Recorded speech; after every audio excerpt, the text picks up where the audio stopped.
63 நாயன்மார்களுடைய வாழ்க்கையிலையும் ஏதோ ஒரு நிகழ்வு இருக்கும். அதில் யாரும் பெரியவங்க யாரும் சின்னவங்களாம் நம்ம கம்பேர் பண்ணிட்டு உட்காந்துட்டு இருக்க வேண்டிய அவசியம் நமக்கு கிடையாது.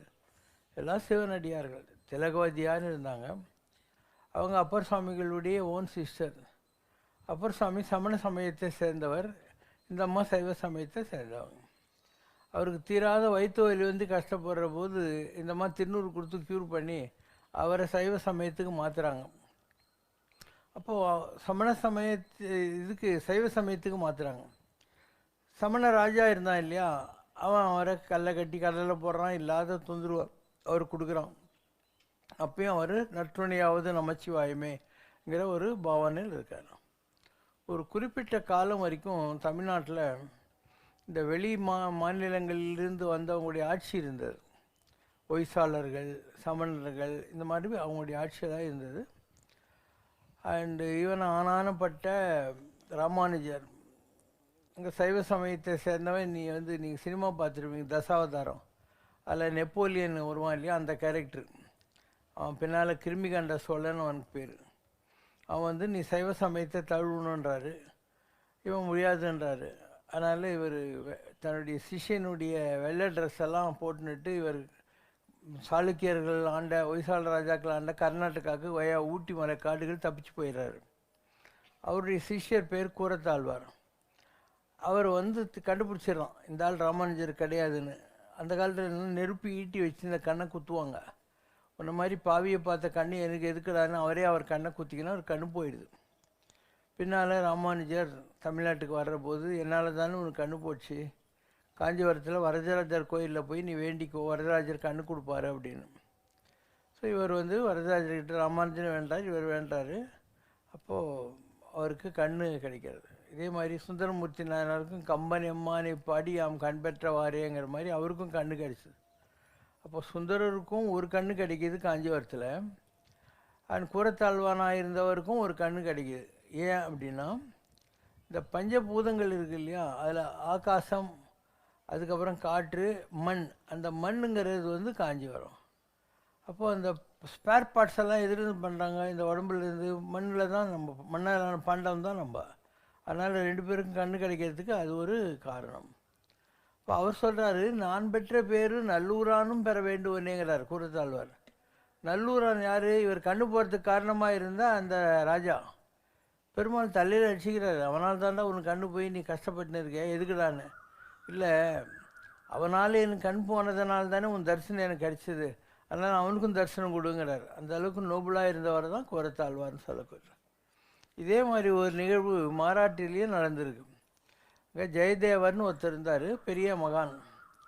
அவர் நகைகளுக்காக ஆசைப்பட்டு திருடுங்க, அவர் நகையெல்லாம் திருடினா அவர் காலை வெட்டி இதில் போட்டுறாங்க, கிணத்துல. ராஜா அந்த வழியாக வர்றபோது இவரை கொண்டு போய் அரண்மனையில் வச்சுக்கிறான். அரண்மனையில் நல்ல வருமானம்லாம் வசதியாக இருக்குது. சாமி, நீங்கள் வந்த நாள்லேருந்து என் ராஜ்யம் நல்லா இருக்குது, அதனால் நீங்கள் நிறைய தான தர்மம் பண்ணுங்கள், சாமி உங்களுக்கு பாண்டுறங்கன்னு காலை கொடுப்பாரு அப்படின்றாரு.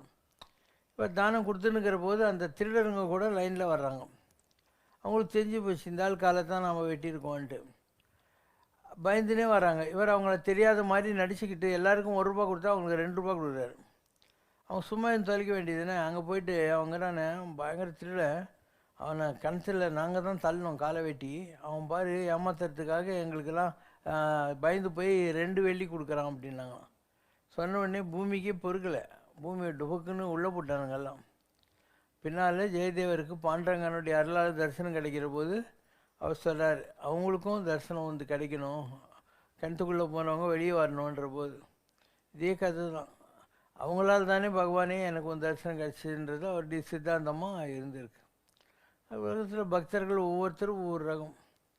இப்போ கண்ணப்பன் ஒப்பதோர் அன்பினால் கண்ணப்பா வல்லேன்னு அல்லேன்னுவாங்க. கண்ணப்பனை மாதிரி நம்மளால் கண்ணை பிடிங்க முடியாது, வாளால் மகவறிந்து ஊட்ட வல்லேன்னு அல்லேன். சிறுத்தொண்ட நாயனார் எனக்கு புள்ளக்கறி வேணும்னா பிள்ளையை வெட்டி பிரியாணி போடுற அளவுக்கு நான முடியுமா? தீண்டினால் தீண்டியில் கண்டாம்னு சொல்கிற மாதிரி மனைவி சொல்லிட்டா என்னை தீண்டாதேன்னு சொல்லிட்டு தீண்டாதே இருந்தாலும் இருக்கான். இந்த மாதிரி பக்தர்களில் ஒவ்வொருத்தரும் ஒவ்வொரு ரகம். சுந்தரமூர்த்தி நாயனார் சிவபெருமான் தூது அனுப்பிச்சார், தன் பொண்டாட்டிக்கும் தனக்கும் சண்டை, அவள் கதவு சாட்டு உள்ளே வராதுலான்ட்டான். அப்போது இவர் தூது அனுப்புகிறார், யார் சிவபெருமான் போய் அவன் நல்லவன்மா கைலாசத்தில் உன் கூட இருந்தவன் பூமியில் வந்துக்கிற அவனை வந்து நீ அக்செப்ட் பண்ணுன்னு சொல்கிறார். அப்போ கலிக்காம நாயனார் கோவம் வருது. எவ்வளோ பெரிய கடவுளை இவன் தூது அனுப்புகிறான் பொண்டாட்டிக்கிட்ட சமரசம் பண்ணுறதுக்குன்ட்டு அவர் தீராத வயிற்று வெளியே வந்தது. அந்த பாவி கையால் நான் திருநூறு வாங்க மாட்டேன்ட்டு இருக்கார். அப்போ சிவபெருமான் இவருடைய மகிமை அவர்கிட்ட சொல்கிறார், அவர் மகிமை இவர்கிட்ட சொல்கிறாரு. இந்த 2 பேரும் ஃப்ரெண்ட்ஸ் ஆகிறாங்க திருப்பியும். அதே மாதிரி சுந்தரமூர்த்தி நாயனார் வந்த வேலை ஆயிடுச்சின்னு சிவபெருமானே வெள்ளை யானை அனுப்பிச்சு இவர் கைலாசத்துக்கு போகிறாரு. அதை பார்த்து அவருடைய ரொம்ப க்ளோஸ் ஃப்ரெண்டு சேரமான் பெருமாள் நாயனார் அவர் வந்து ஐயோன்றாரு. குதிரை காதில் அவர் மந்திரம் ஓதி அதில் போகிறாரு. ஔவையார் பூஜை பண்ணிகிட்ருக்கா. பிள்ளையார்கிட்ட பிள்ளையார் அவங்க 2 பேரும் போகிறாங்களே கைலாசத்துக்குண்ணா நீ பூஜை முடியுன்றாரு. பூஜை முடித்த உடனே தூக்கி அடிக்கிறார். இவங்க 2 பேருக்கு முன்னால் ஔவையார் அங்கே போய் உக்காந்துன்னு இருக்கா. அது மாதிரி தொண்டர்தம் பெருமை சொல்லவும் பெரிதேன்னுவாங்க. பக்தர்களுடைய பெருமையை சொல்லவே முடியாதுங்கிற அளவுக்கு நிறைய பக்தர்கள் இருந்திருக்காங்க. ஒவ்வொருத்தருடைய கன்செப்டும் ஒவ்வொரு மாதிரி இருக்கும். அதனால் சுந்தரமூர்த்தி நாயனார்னா வன் தொண்டர்னு பேர். வன் தொண்டர்னா சிவபெருமானுக்கு சண்டை போடுவார், சிவபெருமானை திட்டுவார், பைத்தியக்காரன்லாம் சொல்லியிருக்கார் சிவபெருமான் அவர். அதனால் அவர் வன் தொண்டர்னு சொல்லுவாங்க. ஆனால் கையிலை ஆரூர தோழமை, கைலாயத்தில் இருந்த சிவனுக்கும் திருவாரூரில் இருந்தவனுக்கும் இருந்த ஃப்ரெண்ட்ஷிப்பு அப்படின்வாங்க. திருவாரூரில் இருக்கிற சிவனுக்கு பேர் ஆரூரன், அவரை கும்பிட்டு சுந்தரமூர்த்தி நாயனாருக்கு பேர் ஆரூரர். ஏன்னா அவனை கும்பிட்டதுனாலையும் அவனை விட கெட்டிக்காரனா, அவனை விட உயர்ந்த மனிதன், அதனால் இவர் ஆரூரர் அவர் ஆரூரன் அப்படின்னு அர்த்தம். ஸோ இதே மாதிரி ஒரு நிகழ்வு நடந்திருக்கு. இங்கே காரைக்குடி பிள்ளையார்பட்டி இல்லையா, அந்த ஏரியாவில் கோயிலூர் ஆண்டவர் கோயில்னு ஒன்று இருக்குது. அதில் வடநாட்டிலேருந்து ஒரு சாமியார் வர்றபோது ஒரு தாயாருடைய இடுப்பில் ஒரு குழந்தை இருந்திருக்கு. பார்த்துட்டு ஆண்டவர் ரொம்ப அழகாக இருக்கிறாரே அப்படின்னாராம். எல்லோரும் அன்னிலேருந்து இவர் ஆண்டவர்னு கூப்பிட்டாங்க. அந்த காலத்தில் அந்த ஊரில் ஸ்கூல் இல்லை, மதுரைக்கு வந்து படிக்கணும். மொட்டை போட்டு காதில் கடுக்கம் போட்டு நாதஸ்வரம் வச்சு கொண்டாந்து வாத்தியார் வீட்டில் விட்ருவாங்க. வாத்தியார் அம்மா சமைச்சு போடுவா, வாத்தியார் கற்றுக் கொடுப்பார். இதுதான் அந்த கால சிஸ்டம். அப்போ அவர் இன்டர்வியூக்கு போகிறாருல படிக்கிறது. அப்போ உன் பேர் என்னன்னா அவர் சொல்கிறார், என் பேர் ஆண்டவர் அப்படின்னா. அது என்ன ஆண்டவர் அப்படிங்கிறார். ஆரூரார் இல்லையா, அந்த மாதிரி சிவபெருமானை நான் கும்பிடுறேன், அவன் ஆண்டவன் நான் ஆண்டவர் அப்படின்னாரு. இப்படியெல்லாம் இருந்திருக்காங்க. பேரே கோயிலூர் ஆண்டவர்னு சொல்லக்கூடியது.